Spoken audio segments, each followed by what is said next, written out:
샬롬 샬롬 샬롬 샬롬. 하나님 사랑합니다. 여러분 주 안에서 사랑합니다.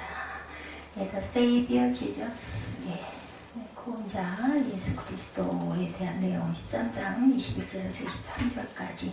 그 후에 그들이 왕을 구하거늘 하나님의 베냐민 집파 사람 기스의 아들 사울을 40년간 주셨다가 패하시고 다윗을 왕으로 세우셨죠. 증언하여 이르시되 내가 이새의 아들 다윗을 만나니 내 마음에 맞는 사람이라 내 뜻을 다 이루리라 하시더니 하나님이 약속하신 대로 이 사람의 후손에서 이스라엘을 위하여 고지를 세우셨으니 곧 예수라, 예수 그리스도를 세우시죠. 그래서 여기서 구원자, 구주, 구원자 예수 그리스도 우리 13장 전체 우리 한번 살펴보도록 합니다. 바울의 1차 전도 여행 부분이 13장과 14장입니다. 바울은 안디옥 교회에서 파송을 받아서 바나바와 마가라는 요한과 함께 출발하죠. 13장 2절에서 5절에 나타나 있습니다. 바버에서 마술사 엘루멘을 물리치고 로마 총독 서기로 바울을 전도하고 BC 대 안디옥을 지나서 이고니온 회당에서 가르치고 로스트라와 더베와 및 그 근방에 가서 복음을 전하며 그곳에서 걷지 못하는 사람을 치유하죠. 그리고 다시 14장에 보면 더베, 루스트라, 이고니온, BC 대 안디옥으로 돌아가서 그들의 마음을 굳게 합니다. 우리가 지난주에 잘못돼서 14장을 먼저 봤죠. 그리고 밤빌리아 버가 아달리아를 지나 다시 안디옥으로 돌아와 보고해서 14장까지 13, 14장이 이렇게 묶여 있습니다. 전체를 한번 봅니다. 바울의 1차 전도 여행이 시작이 되었어요. 이미 우리 이제 14장이 지나갔지만 이 13장을 통해서 알게 되는 것은 전도, 선교, 사역을 성령께서 시작하셨다. 이것이 중요합니다. 성령의 세움을 받아서 안디옥 교회의 파송으로 선교사의 여행이 시작이 됩니다. 이방인들을 하나님께로 돌아오게 하려고 택함받은 그리스도의 삶을 바울은 그의 사역에서 경험하게 되죠. 안디옥 교회와 선교사 파송이 1절에서 3절 내용으로 나타납니다. 13장 1절부터 3절까지 봅니다. 안디옥 교회의 선지자들과 교사들이 있으니 곧 바나바와 니게르라 하는 시므온과 구레네 사람 루기오와 분봉왕 헤롯의 젖동생 마나엠과 및 사울이라. 주를 섬겨 금식할 때 성령이 이르시되 내가 불러 시키는 일을 위하여 바나바 사울을 따로 세우리라 하시니 이에 금식하며 기도하고 두 사람에게 안수하여 보내니라. 두 사람이 성령의 보내심을 받아 실루기아에서 내려가 거기서 배 타고 구로로 가서 살람에 이르러 하나님의 말씀을 유대인의 여러 회당에 전할세 요한을 수행원으로 두었다. 이렇게 바나바와 같이 동역하는 그런 내용이 나타나죠. 복음의 기쁜 소식이 예루살렘과 팔레스타인을 거쳐 마침내 이제 안디옥까지 전해집니다. 안디옥은 굉장히 귀한 의미가 있죠. 거기서 그리스도의 사람들, 크리스찬이어스라는 그런 이름을 받게 되죠. 당시 안디옥 교회 지도자들 중에는 선지자들과 교사들이라는 거에 관심을 끄는 사람들이 있었는데 바나바와 시므온과 루교와 마나엠 그리고 사울이 그들이었다. 1절에 소개되죠. 성령의 지시는 틀림없이 교회의 여러 선지자 중 한 사람을 통해 주어졌는데 그 한 사람이 금식하며 기도할 때 성령의 분명한 메시지를 받습니다. 아마 바나바와 사울을 더 먼 지역의 사역을 위해 안디옥 교회에서 따로 세우라는 것이 그것이 아니었을까. 2절에 주를 섬겨 금식할 때 성령이 말하죠. 내가 불러 시키는 일을 위하여 바나바와 사울을 따로 세우라 하시니 이에 금식하며 기도하고 두 사람에게 안수하여 보내니라. 바나바와 사울을 다시 파송을 하는 내용. 그들의 동료로서 그것은 하나님의 분명한 뜻으로 인정하고 그 두 사람을 파송하기에 앞서 안수함으로 그 뜻을 순종하게 한다. 이 안수가 굉장히 중요합니다. 이렇게 해서 안디옥의 온 교회는 바나바와 사울의 선교 사역에 동참하게 시작이 되죠. 안디옥 교회에서. 교회 선지자에게서 에베소서 4장 11절에도 그가 어떤 사람은 사도로, 어떤 사람은 선지자로, 어떤 사람은 복음 전하는 자로, 어떤 사람은 목사와 교사로 삼았으니 말씀합니다. 성령의 사역에 대해서 사도행전 16장 6절입니다. 성령이 아시아에서 말씀을 전하지 못하게 하시거늘 그들이 부르기아와 갈라디아 땅으로 갔다. 이렇게 증가하죠. 그쪽으로 못 가게 막으시니까 다른 쪽으로 방향을 돌리죠. 구브로에 나타난 복음의 능력이 4절에서 12절까지 나타나 있습니다. 4절부터 12절까지 봅니다. 두 사람이 성령의 보내심을 받아 실루기아에 내려가 거기서 배 타고 구브로로 가서 살라미에 이르러 하나님의 말씀을 유대인의 여러 회당에서 전할세 요한을 수행원으로 두었더라. 온 섬 가운데 지나 바보에 이르러 바 예수라 하는 유대인 거짓 선지자인 마술사를 만나니 그가 총독 서기오 바울과 함께 있으니 서기오 바울은 지혜 있는 사람이라 바나바와 사울을 불러 하나님의 말씀을 듣고자 하더라. 이 마술사 엘루미는 이 이름을 번역하면 마술사 엘루마죠. 그들을 대적하여 총독으로 믿지 못하게 힘쓰니 바울이라고 하는 사울이 성령이 충만하여 그를 주목하고 이르되 모든 거짓과 악행이 가득한 자여 마귀의 자식이여 모든 이의 원수여 주의 바른 길을 굳게 하기를 그치지 아니하겠느냐. 보라 이제 주의 손이 내 위에 있으니 내가 맹인이 되어 얼마 동안 해를 보지 못하리라 하니 즉시 안개와 어둠이 그를 덮어 인도할 사람을 두루 구하는지라. 이에 총독이 그렇게 된 것을 보고 믿으며 주의 가르치심을 놀랍게 여기더라. 자, 표적으로 이렇게 이적이 나타나는 그런 사울의 그 놀라운 이적 표적을 여기서 나타나는 4절에서 2절에 그래서 그만 꼼빡 없이 총독 서기오 바울과 함께 있다. 총독 서기오 바울과 함께 여기서도 서기오가 이름이에요. 그죠? 서기오 바울은 지혜 있는 사람이다. 총독의 이름이 서기오 바울입니다. 바나바와 사울을 불러 하나님의 말씀을 듣고자 하는데 거기서 그만 안 보이는 그런 역사를 나타냅니다. 구브로에 나타난 이 능력이죠. 바나바와 사울은 오른테스 강하고 있는 안디옥 항구 실루기아 티리에로 내려가 배를 타고 구브로 섬을 향합니다. 4절에 구브로는 바나바의 고향이기도 합니다. 당연히 바나바의 마음을 더욱 끌었겠죠. 자기 고향이니까. 구브로의 살라미에 도착하여 여러 회당의 하나님의 말씀을 전파하고 섬 전체를 횡단 여행하며 복음을 증거합니다. 따라서 선교사 일행은 구브로 섬에서 많은 시간을 들여 복음을 전했을 것이고 선교사 일행이 구브로 섬의 서쪽 끝에 있는 바보에 도착했을 때 총독 서기오 바울을 만납니다. 여기서 이름이 같은 바울인데 서기오 바울이죠. 저희가 그 신학교 다닐 때 이 바보섬이 얼마나 그 이상하고 특이하고 무슨 이름이 섬 이름이 바보인가 싶어가지고 제가 이 바보만 보면은 기억이 나요. 그때 기억이 이 지명 외우는 시험이 굉장히 많았어요. 지도 그려놓고 아주 싫죠. 이렇게 도는 그 방향을 그걸 정확하게 써야 되는 그런 시험을 여러 번 봤던 기억이 납니다. 그 총독은 바울이 전한 말씀을 듣고 예수를 믿게 됐어요. 총독 서기오 바울은 유대주의에 대해 약간 지식이 있었고 엘루마라고 하는 거짓 선지자 박수 바예수의 영향을 받았다. 8절에 나타나죠. 바예수가 바울의 전도를 방해하자 바울은 그의 악행을 책망하고 바예수는 그만 눈이 멀게 됩니다. 이 사실을 보고 얼마나 놀랬겠어요. 그죠? 서기오 바울, 이 사람 총독은, 그죠? 그래서 믿게 되죠.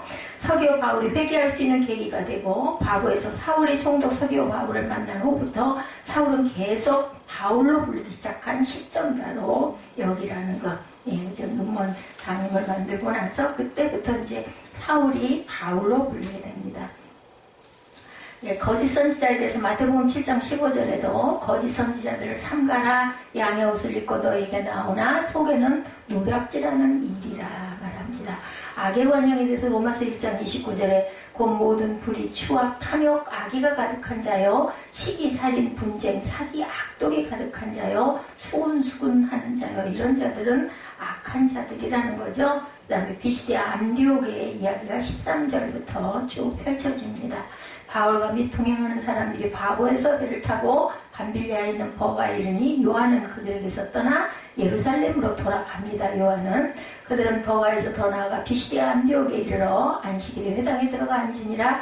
율법과 선지자의 글을 읽은 후에 회당장들이 사람을 보내어 물어 이르되 형제들아 만일 백성을 권할 말이 있거든 말하라. 이 바울이 일어나 손짓하며 말하되 바울의 설교가 시작이 되죠.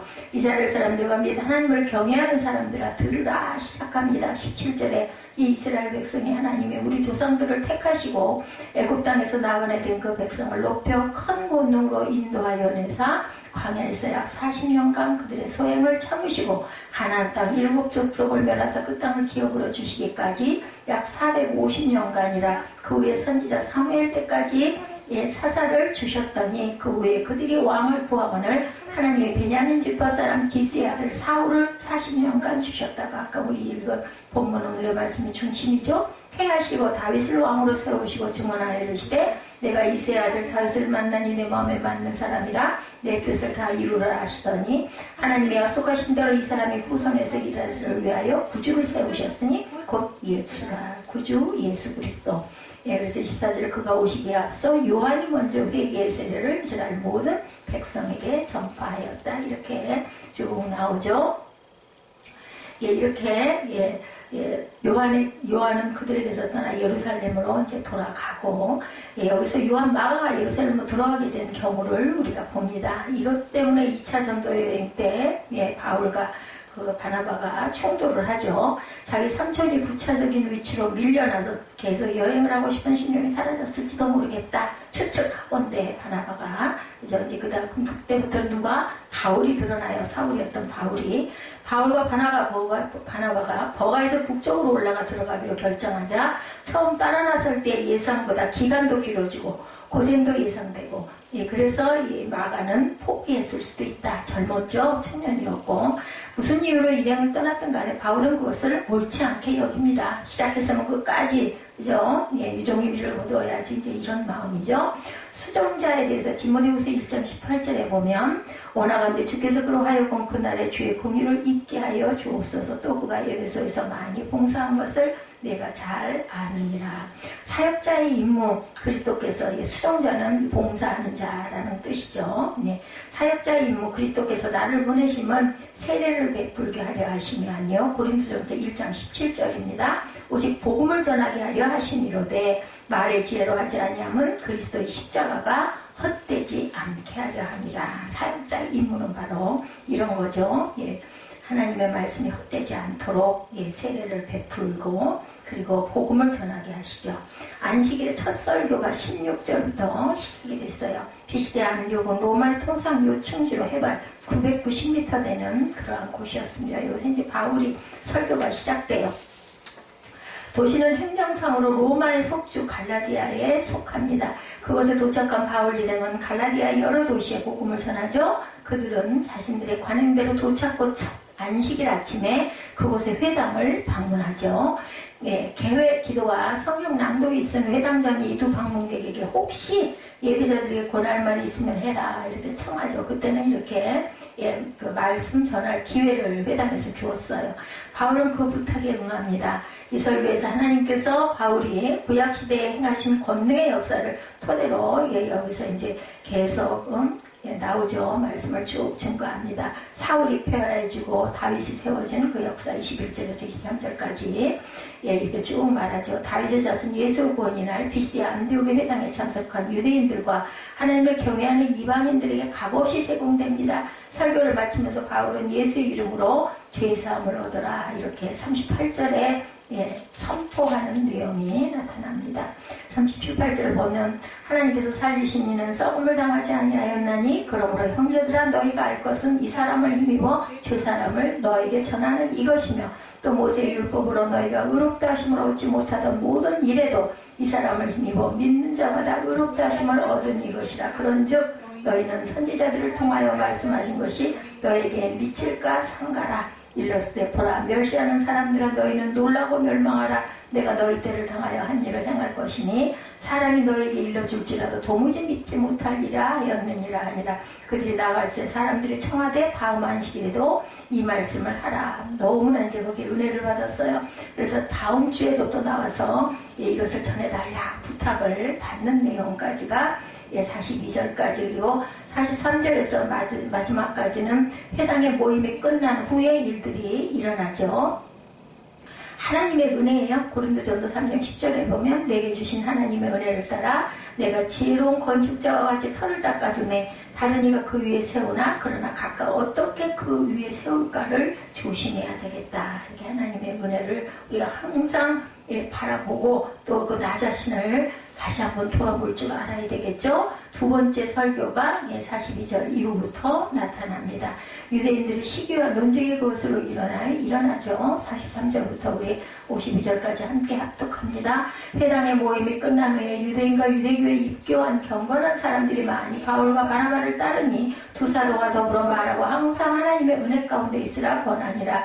그 다음 안식일에는 온 심이 거의 하나님의 말씀을 듣고자 하여 모이니 유대인들이 그 무리를 보고 시기가 가득하여 바울이 말한 것을 반박하고 비방하거늘 바울과 바나바가 담대히 말하여 이르되 하나님의 말씀을 마땅히 먼저 너에게 전할 것이로되 너희가 그것을 버리고 영생을 얻기에 합당하지 않은 자로 자처하기로 우리가 이방인이르기로 향하노라.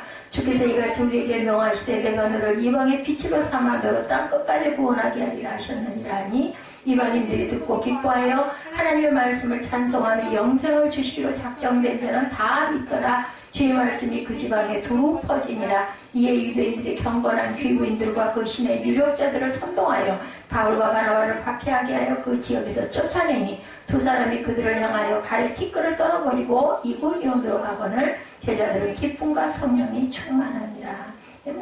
가라고 가지 또 떠나죠. 발에 먼지도 툭툭 떨고 가는 내용이 나타나 있습니다. 바울의 설교는 회당에 모인 유대인들과 특히 하나님을 경외하는 이방인들 중 많은 이들에게 큰 감동을 주었어요. 우리가 읽은 것처럼 그 결과 많은 사람들이 복음을 믿게 됩니다. 이때 참석했던 이방인들은 주위 사람들에게 소식을 전하죠. 회당의 성회원 중 많은 사람들은 바울을 시기했고 바울의 설교를 시작하려고 하자 공박하고 비방하며 나섰고 자연히 집회는 무질서하게 되었어요. 하나님을 경외하는 자에 대해서 시편 31편 19절에 증거합니다. 여호와여 내가 고통 중에 있사오니 내게 은혜를 베푸소서. 내가 근심 때문에 눈과 영혼과 몸이 쇠하였나이다. 우리 근심하지 말아야 돼요.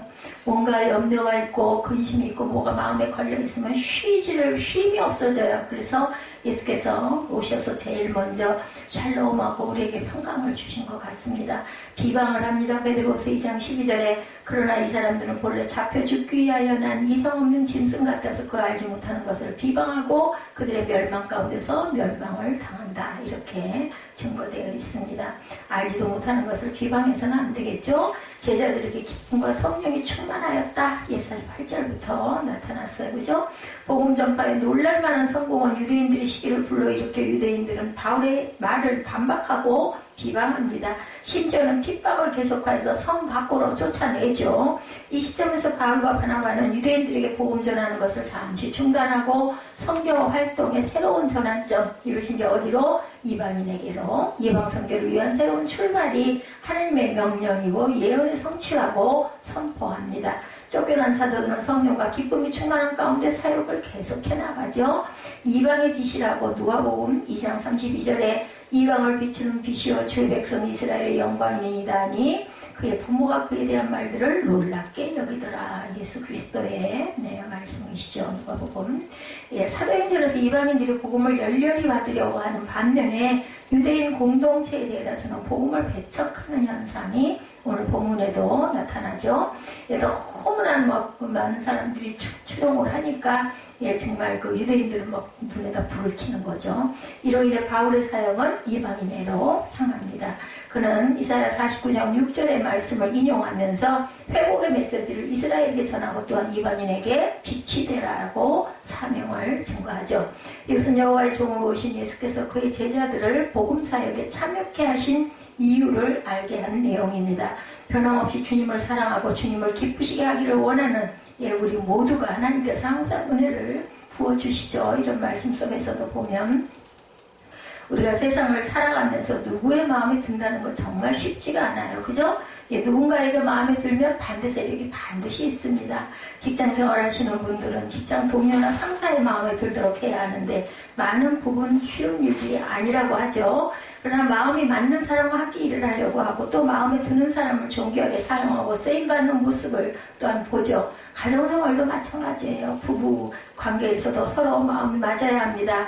마음에 들어야 되겠죠. 주일 예배 마치고 가정에 돌아가면 배우자들이 그것이 가장 큰 적이 되고 정말 은혜 다 받아갖고 와서 다 쏟는 경우가 가장 가까운 배우자에게서 온다. 이런 이야기를 그전에 많이 들은 일이 있습니다. 아내들은 남편에게 저 마음에 드세요? 하고 물어보라는 거죠. 남편들도 아내에게 내가 마음에 듭니까? 마음에 맞습니까? 서로 한번 물어보면 마음에 든다고 하면은 성공이에요. 그죠? 감사죠. 마음에 들지 않는다고 하면 다시 한번 무엇이 마음에 안 드는지 그 안 드는 부분도 한번 우리가 물어볼 필요가 있습니다.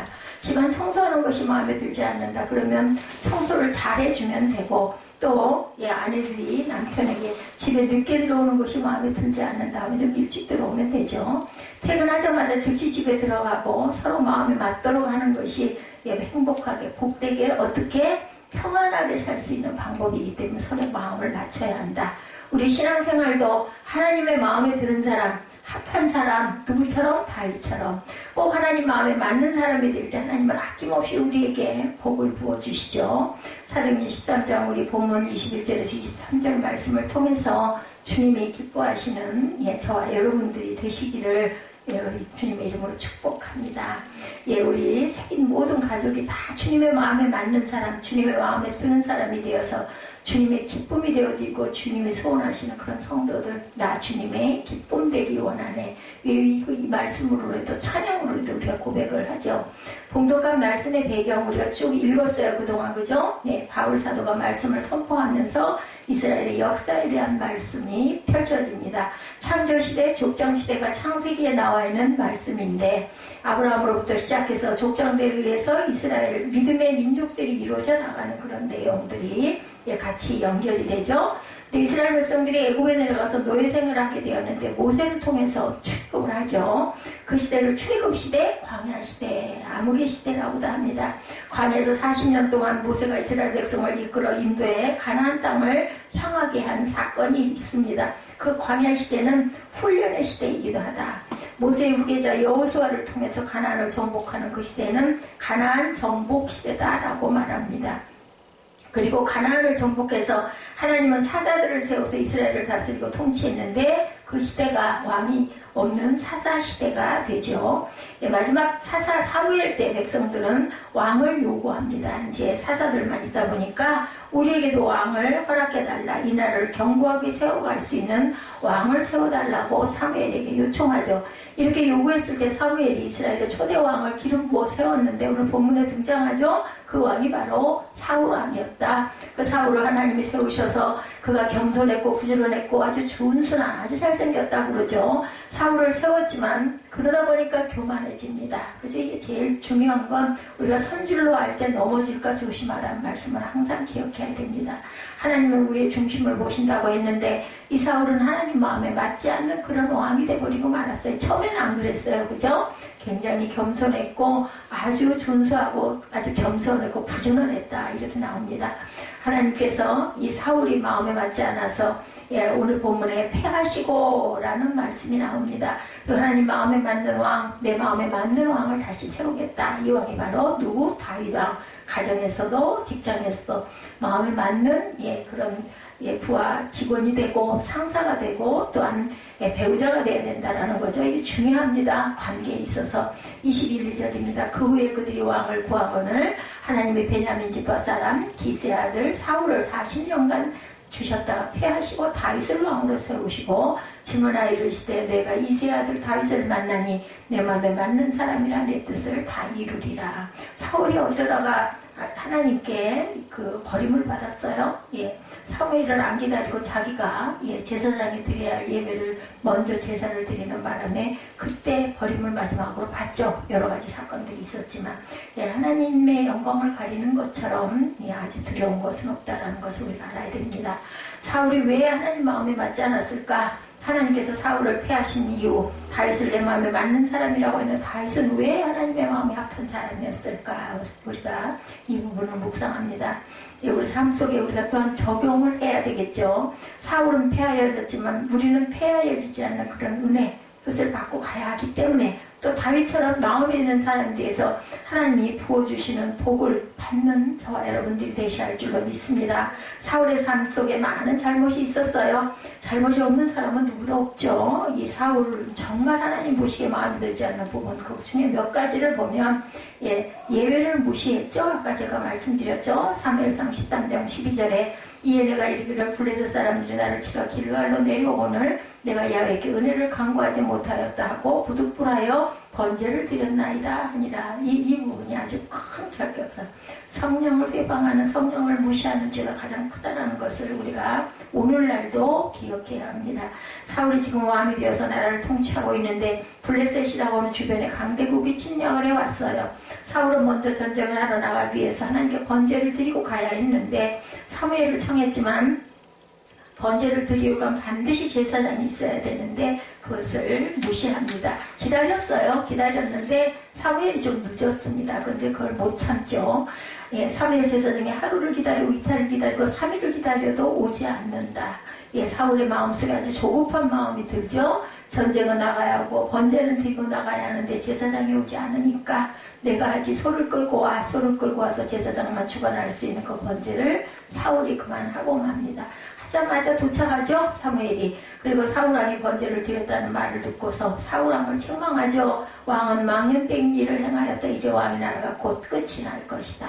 이게 예언이죠. 13장 13절 말씀. 사무엘이 사울에게 이르되 왕이 명령되이 망령되이 행하였도다. 왕이 하나님 야훼께서 왕에게 내리신 명령을 지키지 아니하였도다. 이렇게 예, 고백되는 부분이 있습니다. 우리 열왕기상에 바라보면 예, 그래야 했더라면 야훼께서 이스라엘 위에 왕의 나라를 영원히 세우셨을 텐데 잘 지켰더라면 하나님 말씀에 순종했다면 하나님께서 왕의 나라를 영원히 세우셨을 것인데 왕의 망령된 일을 행하였으므로 왕은 이제 끝이다. 이런 얘기입니다.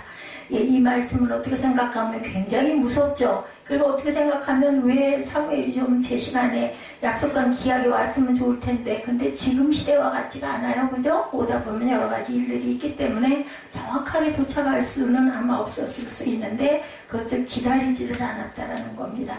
그리고 전쟁을 나가기 전 두려운 마음이 있었는데 번제를 드리고 가고 싶었는데 사무엘이 오지 않으니까 그만 자기가 주관해버리는 그 사건이 있었던 거죠.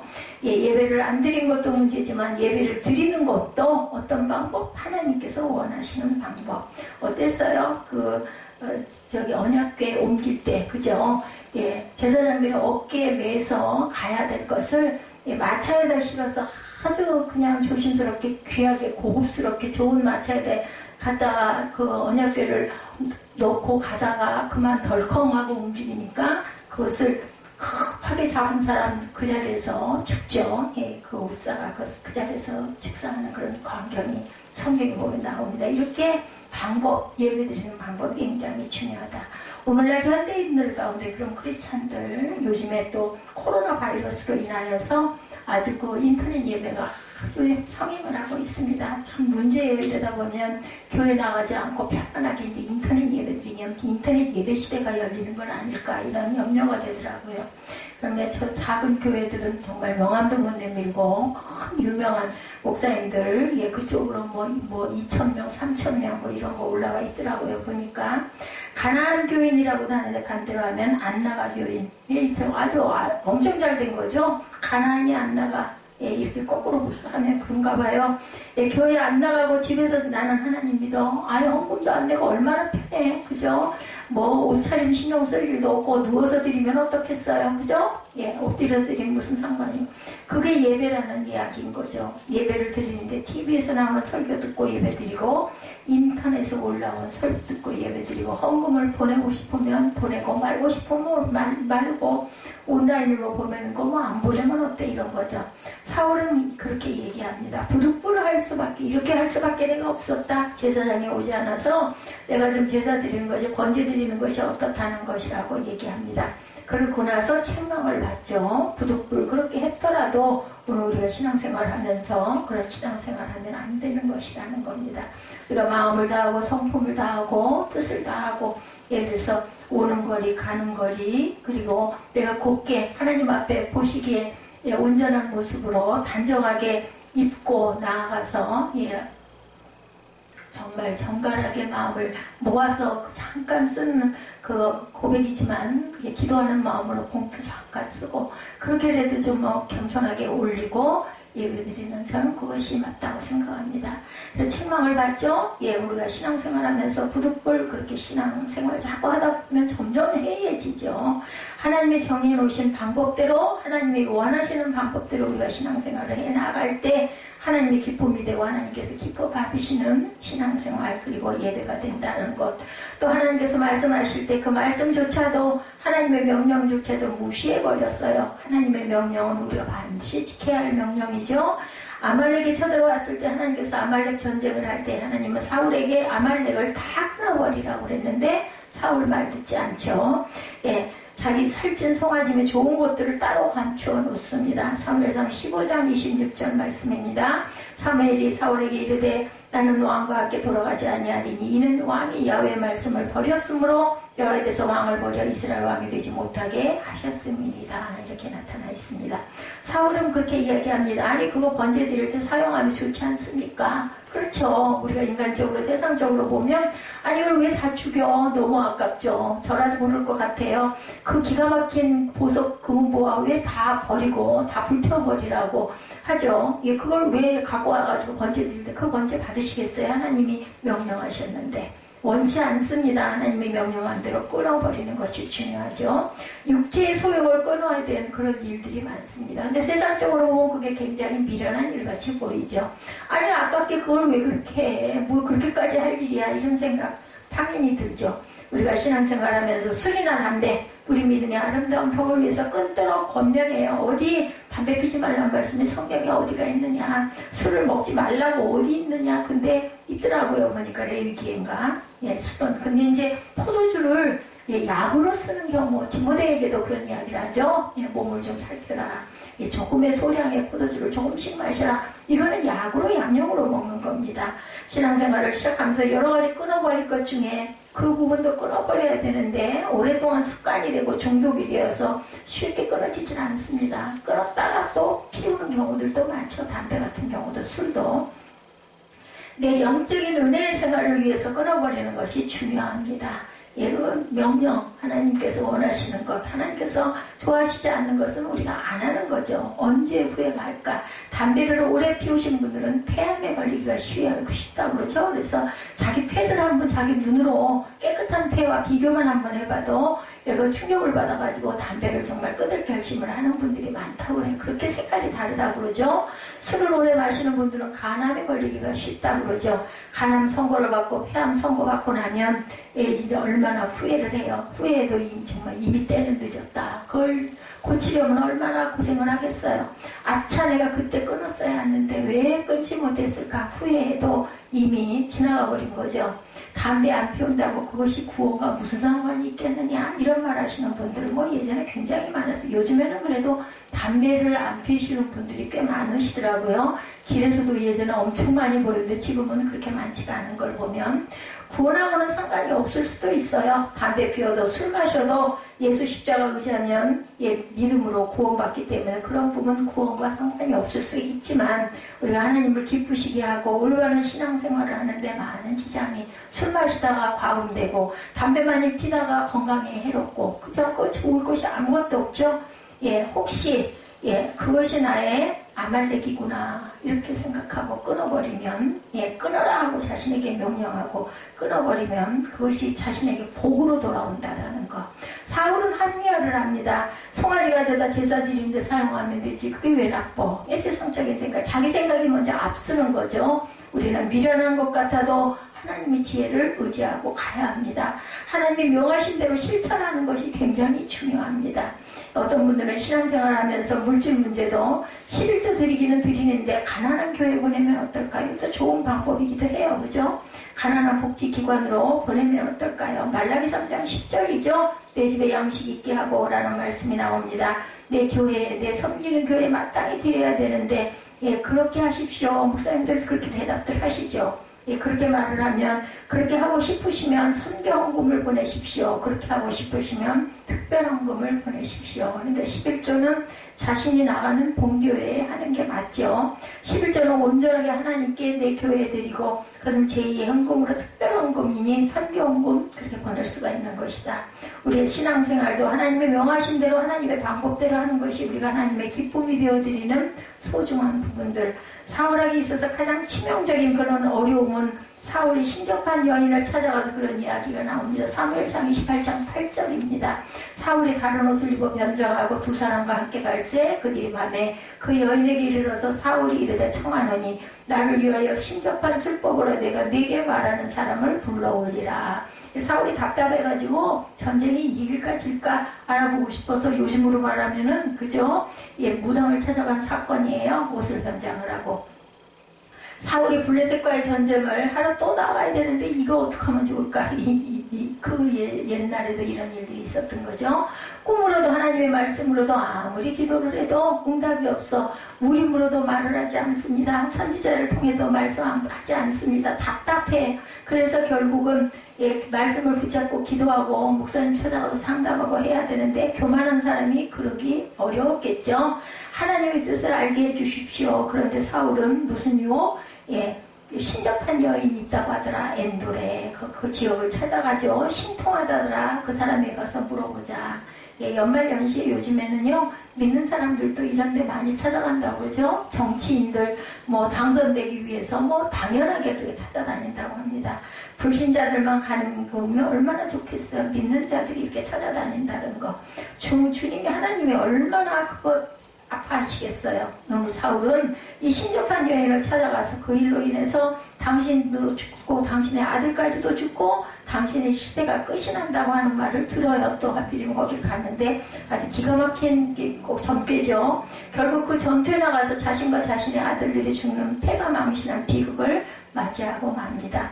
우리가 어떤 신앙생활을 해야 할까? 사울처럼 신앙생활을 해서는 안 되겠죠. 그래서 사울은 패야지고 다윗을 내 마음에 맞는 다윗을 다시 택해서 기름을 부어서 왕으로 삼죠. 그리고 그 뜻을 이루어 가십니다. 다윗은 왜 그렇게 하나님 마음에 합한 마음에 드는 사람이 되었을까? 우리 그 부분 오늘 본문 22, 3절 패하시고 다윗을 왕으로 세우시고 증언하여 이르시되 내가 이새의 아들 다윗을 만나니 내 마음에 맞는 사람이라 내 뜻을 다 이루리라 하시더니 하나님의 약속하신 대로 이 사람의 후손에서 이스라엘을 위하여 구주를 세우셨으니 곧 예수라. 구주를 세우시는 사건. 다윗은 첫째로 사명에 충실했던 사람이죠. 우리가 사울에 대해서 잠깐 살펴봤습니다. 우리가 하나님께서 맡겨준 사명에 충실하다는 것이 얼마나 중요한 건지 모르죠. 사무엘상 16장 말씀을 보면 그 집에 왕을 세운다는 소문이 나죠. 사무엘이 찾아옵니다. 그리고 아들들을 불러오라고 하죠. 이세 아들들 가운데 기름을 부어라. 내가 눈여겨보아둔 아들이 있느니라. 하나님께서 이렇게 사무엘에게 감동을 주셨어요. 하나님이 사무엘에게 말씀하신 거죠. 이세의 집에 갔는데 이세 아들들을 불러오도록 했는데 큰 아들부터 7째 아들까지 줄줄이 있어요. 기름을 부으려고 하는데 하나님이 아니다. 내가 택하지 않았다. 나는 사람을 외모를 보지 않고 중심을 본단다 말씀하십니다. 사무엘에게 말씀하십니다. 7명이 다 지나갔어요. 그때 사무엘이 이새에게 다른 아들은 없습니까? 하고 물어보죠. 사무엘상 16장 11절입니다. 사무엘이 이새에게 이르되 내 아들들이 다 여기 있느냐? 이새가 이르되 아직 막내가 남았는데 그는 양을 지키나이다. 말째 내 마지막 아들이 남아세요. 둘째 아들이. 사무엘이 이새에게 이르되 사람을 보내어 그를 데려오라. 그가 여기 오기까지 우리가 식사자리에 앉지 않겠노라. 마지막 말째 8째 아들이죠. 그때 다윗은 무엇을 하고 있었어요? 여전히 아버지가 맡긴 사명을 감당, 양을 지키는 일을 열심히 합니다. 굉장히 성실한 아들이에요. 그 형들이 소문을 듣고 나도 간다 하고 다들 가는데 마지막은 끝까지 자신이 맡은 일을 충실하게 하고 있었다는 부분 중요하죠. 그런 다윗을 데려오려고 해서 기름을 부을 때 강력한 성령의 감동하심을 함께 느낍니다. 바로 하나님 마음에 맞는 다윗, 그 다윗을 눈여겨 그 푸른 초장 쉴만한 물가로 우리가 그 성경 구절 읽을 때 또 찬양할 때 너무 아름답고 멋진 푸르른 들판 얼마나 이쁘고 아름답고 아주 따사롭고 저는 어렸을 때 이 찬양할 때 너무너무 좋았거든요. 여호와는 나의 목자시니. 근데 정말 실제로는 힘든 일이죠. 그 일을 잘 감당하시는 걸 늘 보신 거예요. 마태복음 25장 21절에 보면 착하고 충성된 종아 내가 적은 일에 충성하였음에 내가 많은 것을 내게 맡기리니 내 주인의 즐거움에 참여할지어다 라고 축복하는 말씀이 있어요. 그죠? 적은 일, 우리에게 주어진 사명, 그것이 바로 비록 작을지라도 오늘 우리는 성실하게 사명을 잘 감당해야 되겠다. 교회 사역도 또한 그렇죠. 직장의 일도 마찬가지고 사업장의 일도 마찬가지입니다. 우리에게 주어진 일을 성실하게 끝까지 잘 감당하는 것, 그것이 굉장히 중요하죠. 다윗은 첫째로 사명에 충실했던 사람입니다. 이 내용을 봐도 그죠. 두 번째, 다윗이 하나님 마음에 맞는 것을 믿음으로 살아가는 사람이었다는 거죠.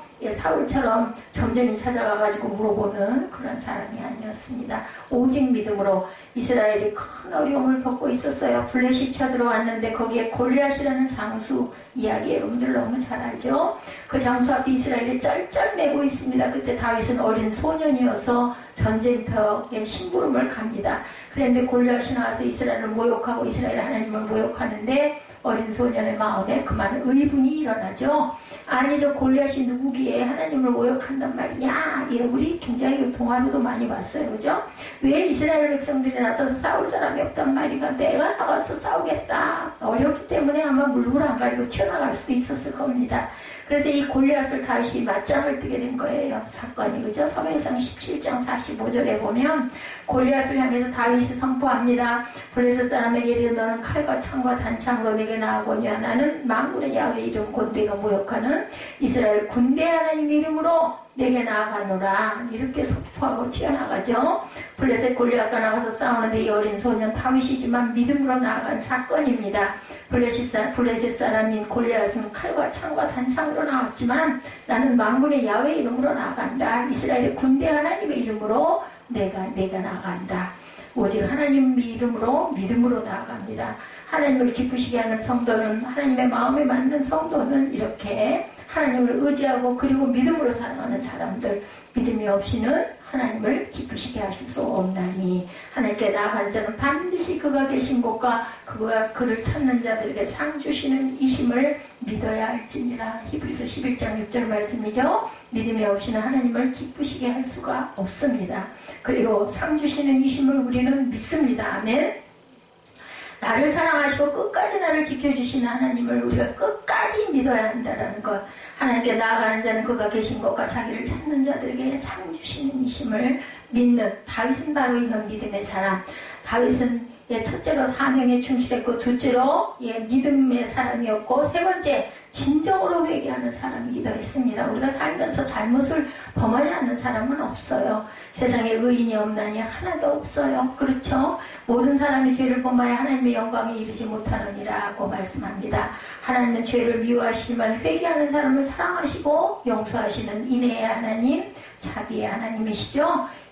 그러나 그가 무서운 죄를 범했을 때도 나단의 책망을 받고 바로 무릎 꿇고 앉아서 신상의 눈물에 가득하도록 회개의 눈물을 흘리죠. 회개의 고백이 시편 51편 말씀입니다.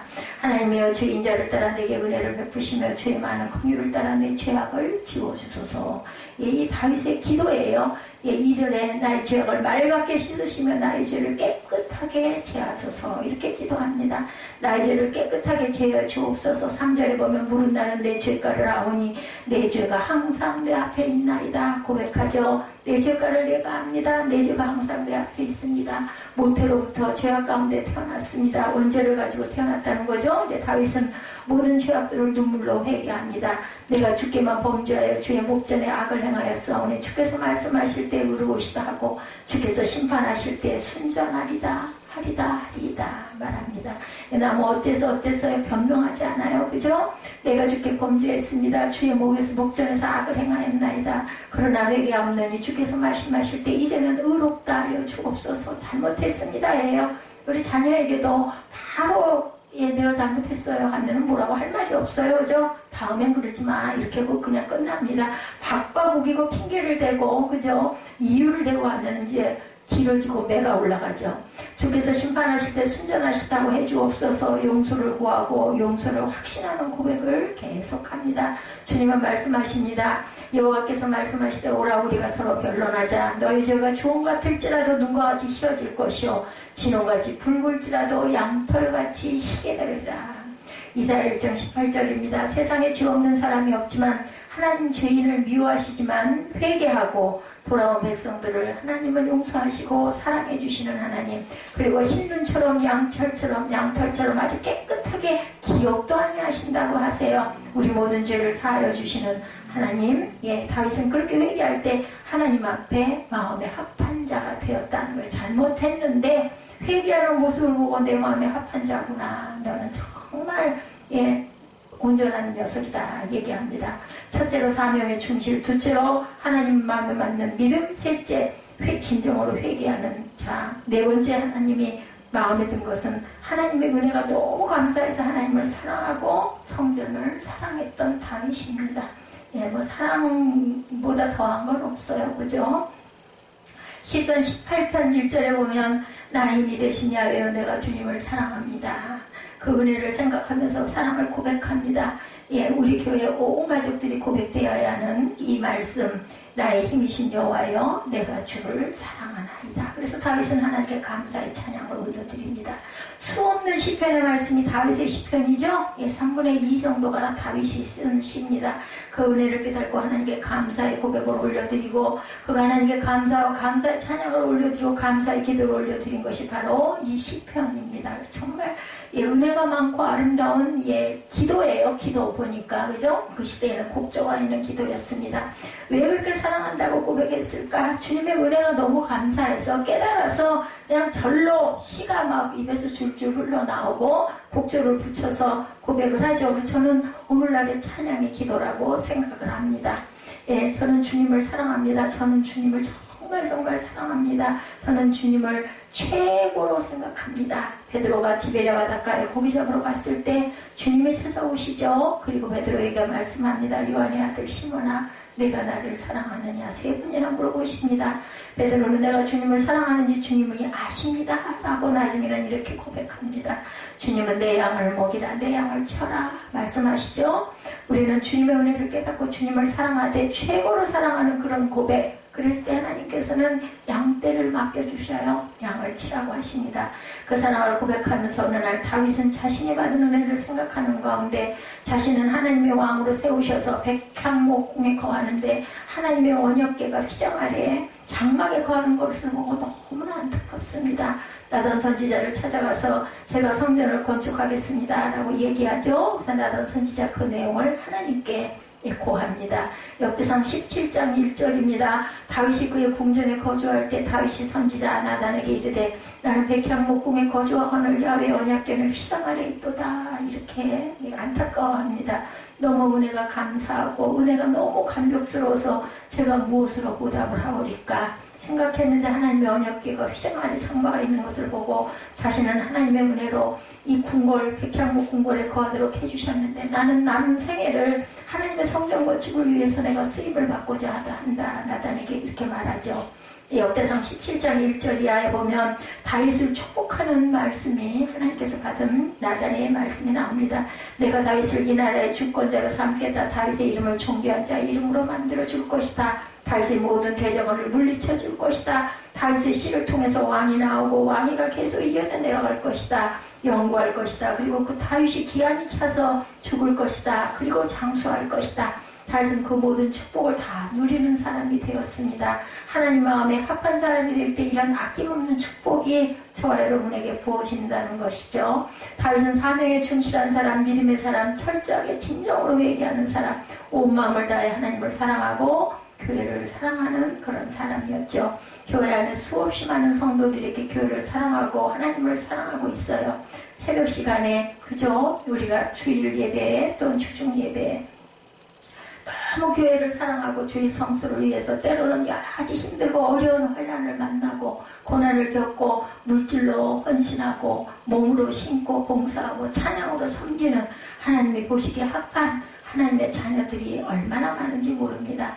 오늘 이런 다윗에게 내 뜻을 다 이루겠다고 하시면서 약속하신 말씀대로 하나님께서 다윗의 후손을 통해서 구주를 세우셨는데 그분이 바로 예수다. 오늘 본문의 제목이죠. 하나님의 뜻은 이 땅에 예수님을 보내셔서 예수님을 통해 하나님의 구원의 역사를 이루시기를 원하셨는데 그 예수, 그 구주가 바로 예수이십니다. 우리가 하나님의 뜻을 이루어 나가기 위해서는 주님을 나의 구주로, 나의 세이비어, 나의 하나님으로 믿고 그 예수를 전하는 저와 여러분들이 될 때 하나님 마음에 합한 자, 마음에 맞는 하나님이 축복하는 귀한 다윗에게 부어지는 축복이 임하는 저와 여러분이 되실 줄 믿습니다. 우리 교회가 이런 믿음 생활을 통해서 하나님께 큰 영광이 되어지고 하나님의 하늘문을 여시고 아낌없이 부어주시는 평강의 축복을 영적으로도 육적으로도 생활적으로도 누리시는 저와 여러분들이 되시기를 주님의 이름으로 축복합니다.